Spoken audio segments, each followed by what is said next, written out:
घरच्या तांदळापासून अशी झटपट आणि दाटसर खीर बनवता येते हे तुम्हाला माहिती आहे का?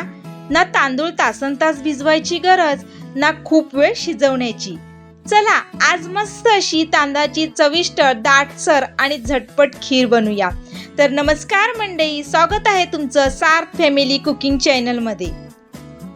तर मंडळी, सगळ्यात आधी इथे मी घरचे कोलमचे तांदूळ घेतलेले आहेत. एक छोटी वाटी तांदूळ घेऊन ते मी आता 2 पाण्याने स्वच्छ धुवून घेणार आहे. बघा, इथे मी पाणी घेतलेलं आहे. आता मी डायरेक्ट पुढची कृती तुम्हाला 2 पाण्यानंतर तांदूळ हे धुतल्यानंतरच पुढे दाखवते. इथे तांदूळ माझे स्वच्छ धुवून झालेले आहेत. आता हे तांदूळ एका जाळीमध्ये साधारण 15 ते 20 मिनिटं ठेवून याचं पाणी असं आपल्याला छान निथळून घ्यायचं आहे, जेणेकरून हे तांदूळ थोडेफार कोरडे होतील.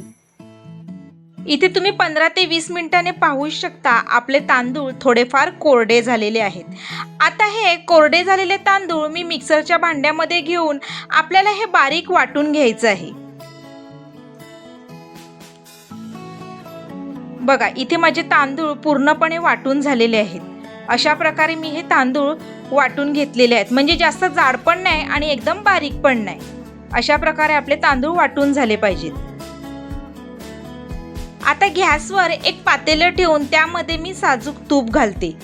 तूप चांगलं गरम झालं की यामध्ये काजू, बदाम, मनुके घालून छान हे मी भाजून घेते. म्हणजे आपल्या आवडीनुसार आपण ह्यामध्ये ड्रायफ्रूट घालू शकता. आता हे ड्रायफ्रूट भाजून झाल्यावरती आपल्याला एका हे प्लेटमध्ये काढून घ्यायचे आहेत. इथे ड्रायफ्रूट सगळे माझे भाजून झालेले आहेत. आता मी हे एका प्लेटमध्ये काढून घेते.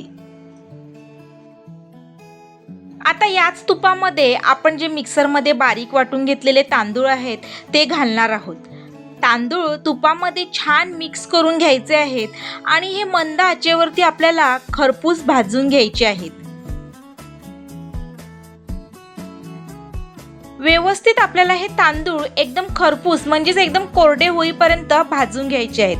हे बघा, अशा प्रकारे आपले हे तांदूळ कोरडे झाले पाहिजेत. आता तांदळाला छान सुगंध येऊन ते कोरडे आणि चांगले भाजले गेले की ह्यामध्ये थोडंसं पाणी घालायचं आहे. पाणी थोडंसं कोमटच घालायचं आहे, म्हणजे आपले हे तांदूळ व्यवस्थित शिजून निघतील. आता हे व्यवस्थित मिक्स करून 5 मिनिटासाठी मंद आचेवरती झाकण देऊन ठेवायचं. 5 मिनिटानंतर ह्यावरचं झाकण काढून आपले तांदूळ हे व्यवस्थित शिजलेले असतील. आता यामध्ये आपल्याला गरम केलेलं दूध घालायचं आहे. दूध गरम करूनच घाला.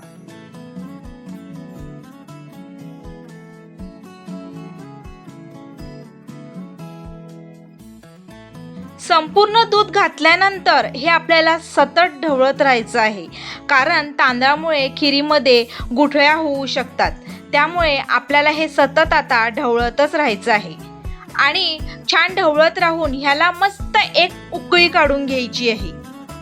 हे बघा, व्यवस्थित असं हे मिक्स करून आपल्याला ढवळत राहायचं आहे, जेणेकरून ह्यामध्ये गुठळ्या पडणार नाही आणि गुठळ्या पडल्या तरी पण त्या व्यवस्थित आपल्याला काढून घ्यायच्या आहेत.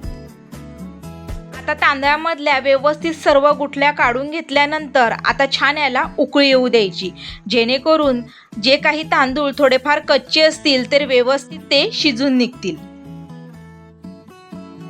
आता ह्याला व्यवस्थित छान उकळी काढून घेतल्यानंतर यामध्ये आपल्याला आवडीनुसार साखर घालायची आहे. इथे मी ज्या वाटीने तांदूळ घेतलेले आहेत त्याच वाटीने मी 1 वाटी छोटी साखर घालत आहे.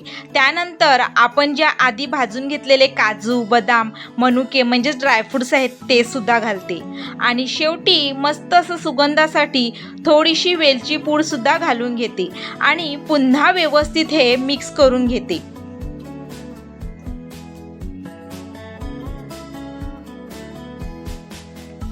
व्यवस्थित मिक्स करून झाल्यानंतर आता पुन्हा साधारण 5 मिनिटं छान उकळी काढून घ्यायची आहे.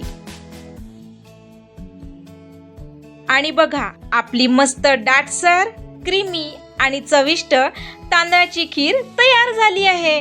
घरच्या तांदळापासून बनवलेली ही खीर गरमागरम खावा किंवा थंड करूनही खायला खूप छान लागते.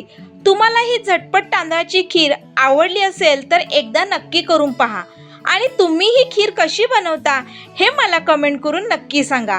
व्हिडिओ आवडला असेल तर एक लाईक नक्की करा.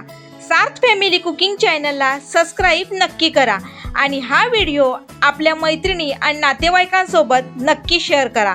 पुन्हा भेटूया अशाच एका मस्त घरगुती रेसिपी सोबत. धन्यवाद.